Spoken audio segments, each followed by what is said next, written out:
Coming up on World's Greenest Homes.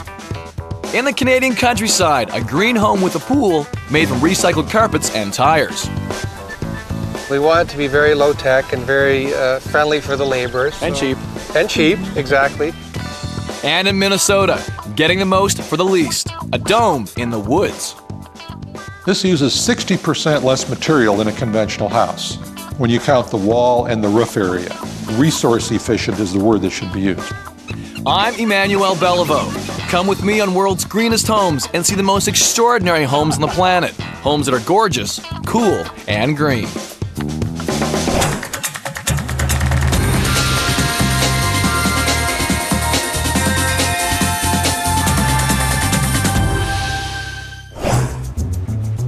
It's hard to believe this quaint small town with its spectacular panoramic views is just 10 minutes from Canada's busiest highway. We're near the small town of Cobourg, an hour-and-a-half drive outside of Toronto, Canada's largest city. It was this beautiful landscape on 65 acres of land that one couple fell in love with. But there was a problem. The nearest utility pole was a half-mile away. Now, that could have been a deal breaker, especially in this northern climate. But our homeowners figured out a way to use sun and wind for almost all their energy needs. And did I mention, they weren't prepared to sacrifice any of life's creature comforts. In a climate where winters are long and cold and summers are short and hot, this home manages to achieve 95% of its power from the sun and the wind. Not bad by anyone's standards. That's mainly due to the ingenuity and careful planning of landscape architect Michael Hubicki and his wife Tina. This inventive couple live here with their 14-year-old daughter Hannah and best friends Joey and Maya. The average home that's our size would use between 150 and 180 kilowatt hours a day. And you're only using how much? 12. At almost 5,000 square feet, this two-story home is hardly the homesteader's cabin. The house is divided into two areas. On one side, there's an open-concept dream kitchen and dining room that connects to the family room. On the other side of the house is the master bedroom and bathroom plus the second bedroom. And outside, a garage that looks like a barn and a pool with a waterfall. How you doing? Hi. Emmanuel. Hi, I'm Mike. Nice to meet you. Tina, nice to meet you. Pleased to meet you. It's beautiful. I can see why you move out here. This is a dream come true for us. It's 65 acres. We've got some privacy, some seclusion, but still lots of land to be able to do the things we love, gardening and growing our own vegetables and have a fruit orchard. And looking around, all these natural materials. I love all the rock fencing and all the wood and the stone. It's beautiful. Yeah, we really looked at trying to integrate the natural materials that we found on the property with other natural materials that we could recycle from elsewhere. We really wanted to try to integrate our house and the dwelling into the landscape instead of having it on. We wanted to build it in. Well, let's see the house. Sure, Absolutely. Come on in. This is a dining room kitchen. It's nice. Well, I like the curved vaulted ceiling. Yeah, the ceiling is local pine. All the trim in the house, which is the white raised paneling here, is all local basswood as well. And we did bring a skylight in to try to get as much natural light as possible. You really don't need much for light on during the day, do you? No, not at all. I see you have chicken wire. Keeps that country style going. We've tried to bring the country feel in with modern energy efficient appliances. The stove and oven runs on propane, but again, trying to be very energy efficient. Looking at all the appliances you have in your kitchen, it's hard to believe you were off the grid for 5 years. Well, the average home uses about 70% of their electricity to heat the house and hot water. And because we didn't do that, our electricity demand was much lower. So with integrating these energy efficient appliances into the house, it just became much more affordable, much more sustainable. What kind of floors are these? This is an engineered hardwood floor, so it's got 7 layers of wood that are all glued together. But you have radiant heating here. Exactly, and that's why we went with the engineered hardwood, because when it's heating up and cooling down, it won't contract or expand. And Mike's country style follows through in the living room. I love these beams. That's that country chic style, doesn't it? Yeah, we really wanted to try to create a separate feeling to this part of the house, almost a cathedral. Are these beams structural? No, they're actually decorative. They were salvaged from a barn that was falling down. Actually, from the roof of the barn, they're called purlins. So they're a nice, clean wood with very few nails in them. Beautiful furniture, solid stuff. And we also had a lot of the furniture made locally by a female cabinet maker. She did a really nice job. The whole part about having a carbon footprint is trying to keep everything as local as you can. Yeah. So you're using local tradespeople, local furniture builders, and local materials. And local sun and wind. And local sun and wind, there you go. Well, it actually comes from far away, but... It does.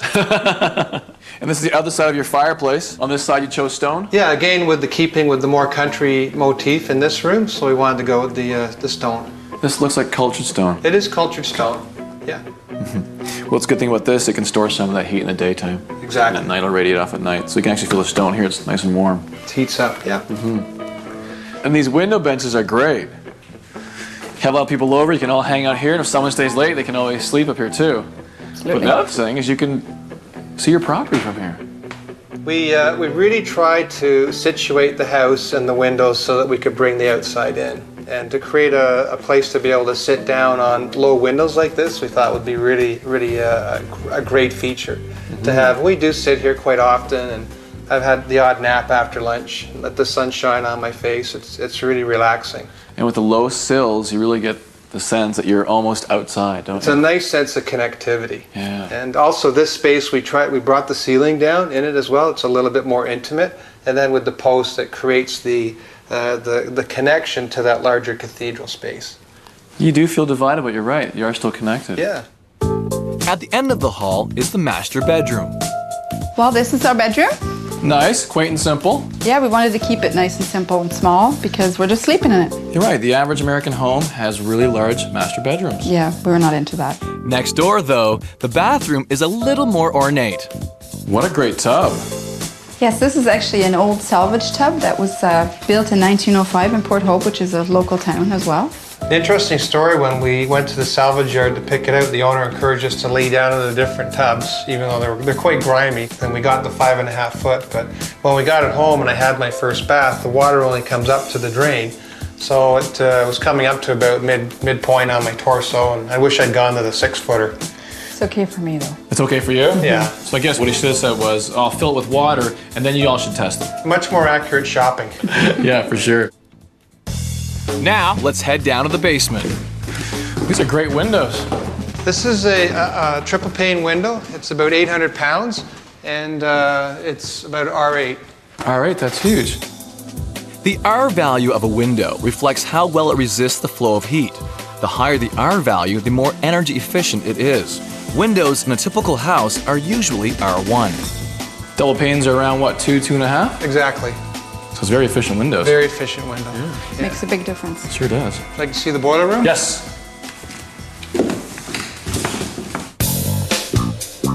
This was the first wood gasification boiler in Canada. It was really important to be able to offset the need for electricity and heating with something else, and we chose to use wood.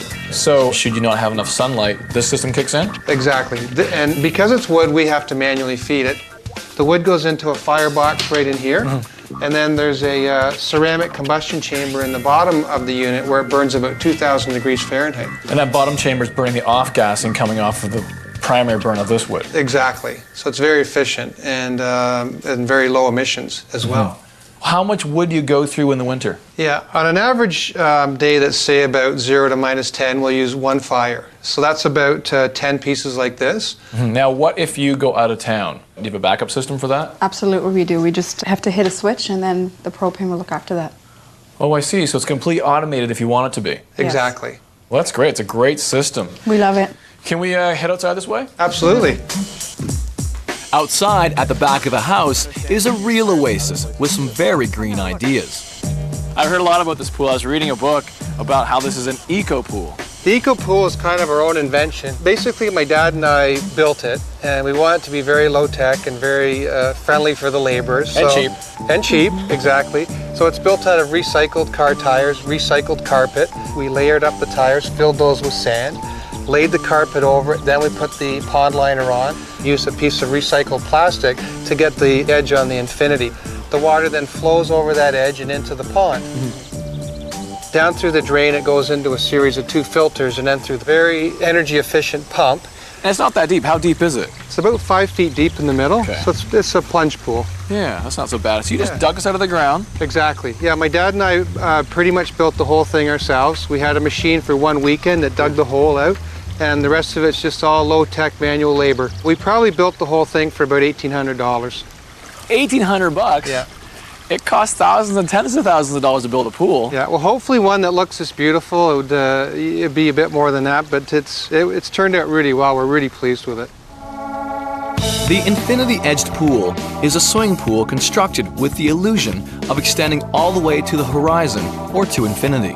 It's like swimming in a pond, except it's warm and the bottom's kind of cushiony because we do have the recycled carpet underneath. Because it also has a black pond liner, it really absorbs the solar radiation, and it can heat up between 15 and 20 degrees in a day. Do you use a pool often? We do. It's excellent. We use it right into the fall. I don't think most people would believe that you could actually have all these great elements and be off the grid. Yeah, if you do it right, you can do it. Out here are the home's electricity workhorses, the 12 solar panels and the wind turbine. But the biggest energy-saving technology comes from these 60 solar heating tubes on the garage. They provide all the home's hot water from May to October. This is our power room. Ah, this is where the batteries are. Are these your inverters right here? Yeah, we've got two 3,000 watt inverters here, our solar controller and our wind controller. Where's your master switch? The master switch is right inside this utility box, right here. Utility service disconnect, so we flip that over and we're officially off grid. Just like that, as simple as that. Just like that. So, when your wind turbine's spinning, when your solar panels are collecting, it's coming in here, hitting the inverter. It actually goes down through this system and it goes DC current into the batteries. Right. The batteries store it, 3,000 amp hours of battery storage. About how long would that last if all your systems shut down and you had to rely solely on batteries? If we drain that right down to the very bottom, it would be about 10 to 11 days. 10 to 11 days based on how efficient you are in the house. Exactly. That's pretty good. Yeah. Yeah. That's very good. So as a backup system, that's 10 days. Exactly. And then it would be more if we had any sun or any wind. It would just build that up. I see. Okay. So it goes from the batteries into the inverter, that converts it to AC. and AC then goes to the house to power the house. Right, exactly. What do you have in your hand? This is Yes. This is a demonstration tube of the solar thermal system that's on the barn. So you can see it's a vacuum tube, so there's no air inside. The sun shines on the black side of it, and it heats up an alcohol mixture that's in this pipe, and it comes up and it heats up this heat transfer, which is in a manifold, and we pass glycol past it, and that'll then go into the house to heat up the storage tank and domestic hot water. And the glycol travels from the garage into your storage tank, and the reason we use glycol is it doesn't freeze in the ground from there to your house. Exactly. That's right. We've had some days in the winter that's minus 35, and the glycol still is no problem. No problem at all. Yeah. That's great. Now these systems are wonderful. I've seen these in Germany and all different places. This is really great technology, and it's the kind of thing that anybody can put on their house. Well, you can have this anywhere. Everybody needs hot water. Exactly. Either to heat your house or to bathe with. It's probably the most cost-effective too of all the systems. Yeah, because cost-wise, what's a full system like this cost?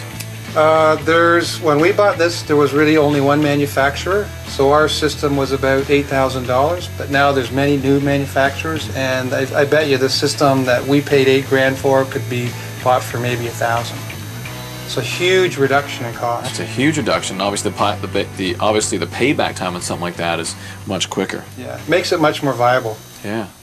And I have to say, from an efficiency point of view, doing solar hot water is probably the most effective things you can do as far as reducing your bills. Absolutely, solar thermal is a really great installation. It's something any home could use because we all use hot water either to heat our houses or for bath water. Mm-hmm. Absolutely, and it's a great retrofit for either an existing home or apartment, or you could put it in brand new. In a cold Canadian climate, finding new and renewable ways of producing energy takes real pioneering spirit. Mike and Tina did it in style. Right from the very beginning, we knew that there were going to be some bumps in the road, but we wanted to take that challenge, and we actually felt like pioneers.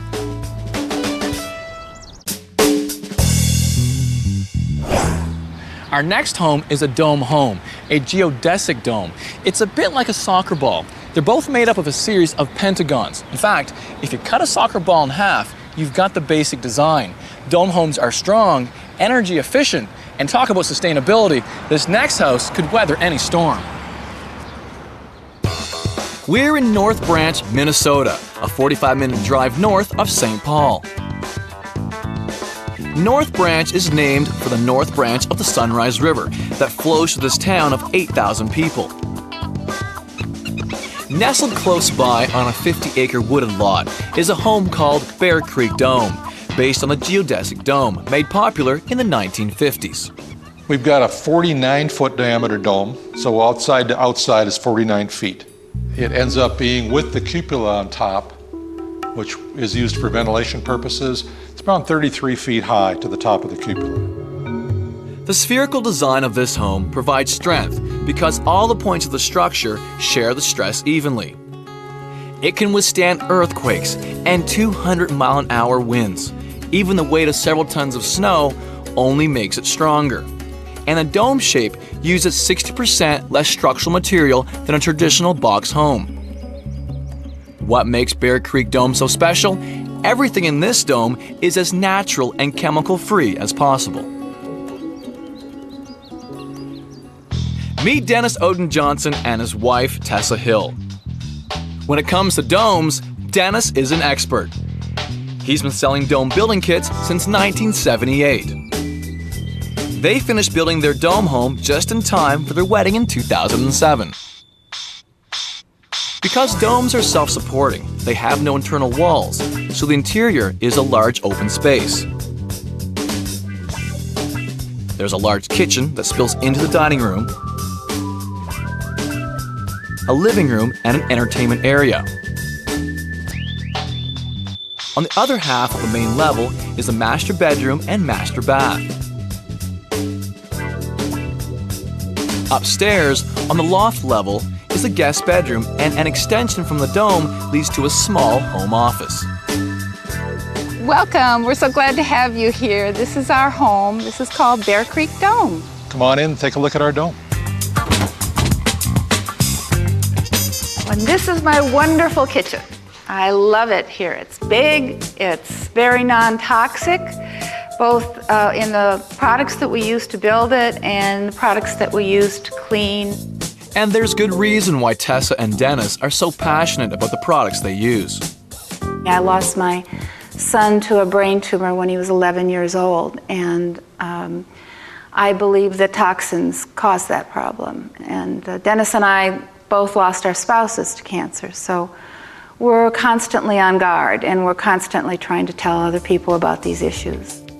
Tessa does that through her organization, Kids for Saving Earth. Its mission is to educate people about toxins in their environment. Everybody congregates in this area, and you feel very comfortable. We've tried to make it a very informal space. The oak slabs are from our property. These all came from one tree in a consecutive cutting of that tree. So the holes go through, and they're all from the same tree. And I know the tree. I know where it came from. It's from our property. In fact, most of the wood comes from fallen trees on their land. The rest is reclaimed or sustainably grown. We also like the wood that's not so perfect. Most people are looking for perfect wood, and obviously this is our kind of perfect. This countertop, it's about 18, 20 feet long, is made from redwood that's from the Greenbelt Brewery in northeast Minneapolis. This is turn of the century, 1890s, 1880s wood. Dennis has been collecting things for many years. How long ago did you collect these? About 1970, yes. Got that piece. Well, this is the central living room area, and I love this couch. We got it at a store that sells product that's been used for design purposes in different facilities. So it was a great bargain for us. When it comes to heat efficiency, this dome gets top marks. The floors are radiant heated. The windows are triple pane, 1/4-inch tempered glass, and the dome walls are 18 inches thick with 16 inches of insulation. This past winter, the thermometer downstairs at 5 feet off the main floor read 65 degrees. 5 feet off this floor on the upper level was 65 degrees. People say heat rises. The difference in a dome is that if hot air rises, cold air drops. You've got a natural airflow happening in the dome. This is what I would consider the most central feature of the home. It's beautiful. When you have a fireplace like this, you don't need artwork. And by putting the fireplace in the middle of the dome, the heat radiates evenly. We also have outside air intakes, and that stops any interior air from going into the fireplace. So it's a sealed glass door unit. We're able to heat the master bedroom and 2 rooms upstairs with ductwork that come off of this. It also blows hot air coming out of the vents in the top of this fireplace. I really love the mantle. The mantle is Corten steel, and we intentionally rusted it. Before we put it in, we had it outside in the rain. Once it rusts to a certain point, it stops rusting. Just love the look. And it's hard not to miss the big slabs of stone that make up the hearth, leftovers from abandoned iron mines in northern Minnesota. This is taconite rock. You're seeing rock that is 2 to 2.5 billion years old. The open pit iron mines had to remove all this overburden to get to the high-grade iron ore. It's about 3,000 pounds of rock. We went up and picked it up with our pickup truck and trailer, hauled down this rock. This is just all natural stone. Now it's on to the master bedroom, just behind the living area. There are a couple of really cool features that I love. One of them is this bed, which is also a Murphy bed that lifts up and we can close up. We entertain a lot and have big events, and we want to have this space so people can actually wander in here and have it not be a bedroom. So that's why we did it. But for anyone trying to save space, this is an excellent option. Another favorite feature of my master bedroom is this sauna. It's an infrared sauna. It doesn't have that steam that sort of burns. I could never tolerate the steam and the heat. I like it because it helps take toxins out of my system. It makes me sweat. Anytime you sweat, you get more toxins out of your body. 20-25 minutes and it's great. What's even better, this sauna uses 90% less electricity to operate than a conventional electrically heated one. This is our master bathroom, and there are several things in this bathroom that have Enviro design aspects. Of course, we've got the fallen wood that we use for the countertops over here. And these are seconds, these bowls. They're actually salad bowls. We drilled a hole in them, and they make a perfect sink. And we put non-toxic polyurethane over it, and they work beautifully, and they were very inexpensive. This is our shower. And this is a fiberglass door that actually came off of a property that we have in North Carolina that was demolished during the hurricane. And we saved a lot of components and we reused them. A big part of what makes this space is the light and the beautiful window. You know, you don't have to have a mirror to brush your teeth. I can do that without looking. And I can look out at this beautiful natural scene. Dennis has been singing the praises of dome-shaped homes for 30 years. They're energy efficient and give you the most amount of space for the least amount of material. If someone wanted to build their own dome, I know they can do it. But if you're not afraid of scaffolding, anybody can do this. It simply bolts together, very simple, and they go together in 2 to 3 days. And just in time for that big event. It was a joy to have the wedding in a home that you love and that you feel so much a part of.